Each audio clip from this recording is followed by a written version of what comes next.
Hello everybody and welcome to another episode from Frog Lane Studio. So today we're going to be looking at green stuffing hair and beards. This request was put in by Jeans, one of my Patreons. So what I like to do when I'm doing close-up work on the heads is not to have them attached to the bodies. This one's a Primaris Marine from the Indominus box set, and what I've done is just trim the hair off and then mounted it to a big pen. This is going to give us easier access to where we're sculpting. So we're going to start off proceedings. I've already covered in previous topics, you can see just up there in the top hand corner, about how to prep your green stuff. So we're going to start off with a nice blob of green stuff here, and we're just going to pop it onto the head. What you're going to want to do next is to grab one of your sculpting tools once you've pressed it down, and we're going to use this sculpting tool just to tamp the green stuff down onto the head. This is going to allow the green stuff to stick to the plastic and stop you when you start sculpting and cutting into this green stuff. Stop that green stuff from lifting up away from the plastic. So you're going to want to make sure that that green stuff is tamped down nice and secure, but also it's going to allow you to set the depth of the hair as well. Obviously if you're wanting a massive bouffant of hair, you're going to want to have quite a lot. This guy is going to have quite a wild and woolly haircut, but it's still going to be relatively short. Next up, I'm just grabbing a small sausage of green stuff. This is going to be for one of his sideburns, and exactly the same principle on here. You grab your sculpting tool and then go ahead and just press it down onto the plastic, securing it on there ready for us to start sculpting with. You want to be doing this quite early on with the green stuff, so you're not wanting it to cure too much. It's still going to allow maximum tackiness on there. Once you've done that, obviously switch over to the other side. It's also important here as well that your sculpting tool is slightly moist. I like to have just a small cotton bud, or to be fair, this was done using my wet palette, and just tabbing the sculpting tool in that before you then go ahead and apply it. So once the hair's all set on the model, now we're going to want to start, when you're green stuffing hair and a beard, with the edges around the face itself. So what we're trying to do is set the area around the face. So we're going to start framing the face, I suppose is the best way to do it. I'm using, once again, a scalpel here, a scalpel blade. This is set into my hobbying knife, and this is going to allow for nice, thin, crisp lines on there. So you're going to slowly just work your way around the face. I start off with the middle of the fringe and then work my way around. Don't worry about this being perfect straight away. What we're going to do is we're going to go back in and start tidying this up. So it's more about just setting where the hair is going to fall on the face than making it look like fur straight away. Next up, we're going to follow the same procedure as we did last time, but this time with the beard. Little sausage of green stuff around the bottom part of the mouth, and we're looking at framing that yet again with the scalpel blade, just going in, and you can have this as high up or as low down as you want, going right the way around the face. The next part, I have a confession to make. This is the moustache.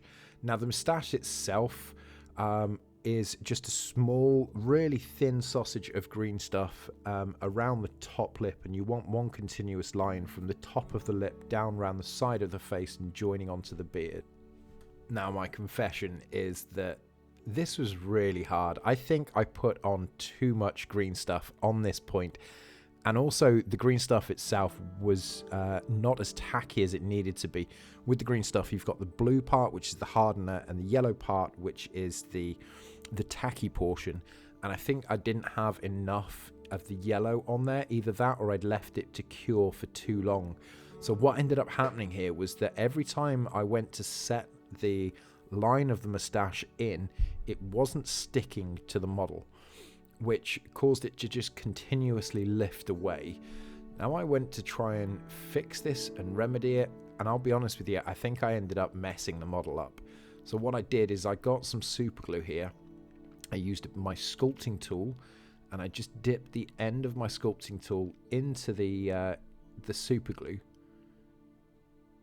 and then put it onto the green stuff. What I was hoping for here was that I would stick the green stuff to the face. What ended up happening, and I should have figured this out, was that the green stuff stuck to the sculpting tool. But I wanted to leave this in here to show you the perils of not doing this properly. I'd done all this hard work previously, and I ran the risk here of wrecking the model by doing this. So I had to go in and scrape the moustache up. It was now starting to ride halfway up his nose. Scrape it off and start again. So with me starting this again, then obviously you can see I've gone ahead and laid the green stuff down, and we're going to follow the same steps as before. What I'm doing here is just clearing some of that green stuff away, and then I'm trying to tamp the moustache area down to secure it onto the model. I don't think I ever managed to actually get this to fully adhere to the model, but I'm showing, the important thing here is that I'm showing you how it's done, I think, as opposed to, you know, a perfect model. So once the moustache is fully on and secured to the rest of the beard, it's then just a case of going back around it.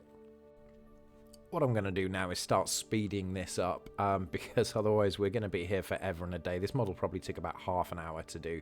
So once you've got the beard lined up, we're going to go ahead underneath the beard and just give it a bit of a trim so that the neck still sits flush with the rest of the body. After that, we can start sculpting the underside of the beard just to give it a little bit more volume. I want this guy to be wild and woolly. Next comes the really boring part. I'm sorry, it's not all glamorous in the world of green stuffing. It's a slow, steady, methodical approach as we go all around the hair, putting in these striations to build the hairline up. So what I like to do is start from the outside and kind of work up towards the crown, and it's just slowly going over it bit by bit, allowing yourself to keep that concentration and keep going in, slowly building up this hairline layer by layer by layer. Now then, are you ready for mistake number 2? So in my infinite wisdom, I thought that his moustache needed more hair, so I went ahead and got another sausage shape and then put that over the top of it. This time I put way too much on, so when I was doing this, obviously he's going to end up, and you saw it right at the very start of the video, this guy is going to end up with a massive bushy moustache. I try and fix this with going on with various sculpting tools, but what I really should have done right from the very beginning is just to go in with a really thin piece of green stuff for his moustache. Do a one-hit wonder, as I like to call it. So you can see that his moustache is hanging below his bottom lip. I have to go in and try and fix that to bring it back up, to try and push the moustache out and around the side of his face. And this guy ends up considering looking more and more wild man and less space marine. I mean, if that's the look you're going for with your guys, then, you know, fair enough, but it's not what I was attempting here. But I think the lesson learned here is, you know, this is how you do it. This is not exactly how you do it.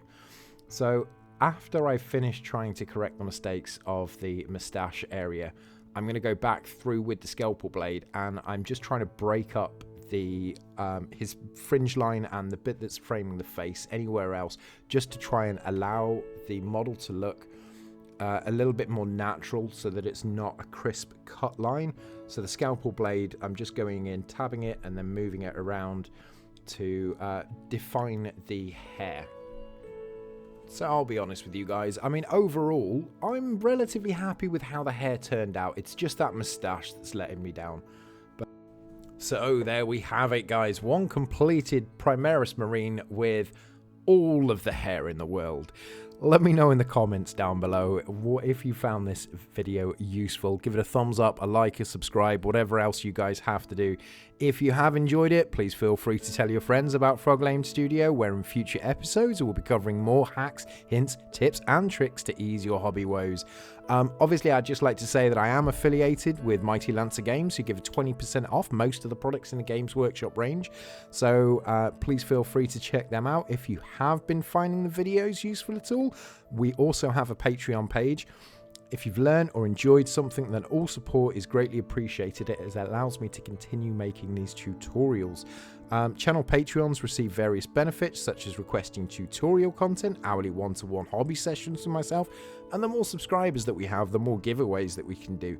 So if any of that sounds good to you, or you'd just like to help support me to keep on making these tutorials, then feel free to have a link down below.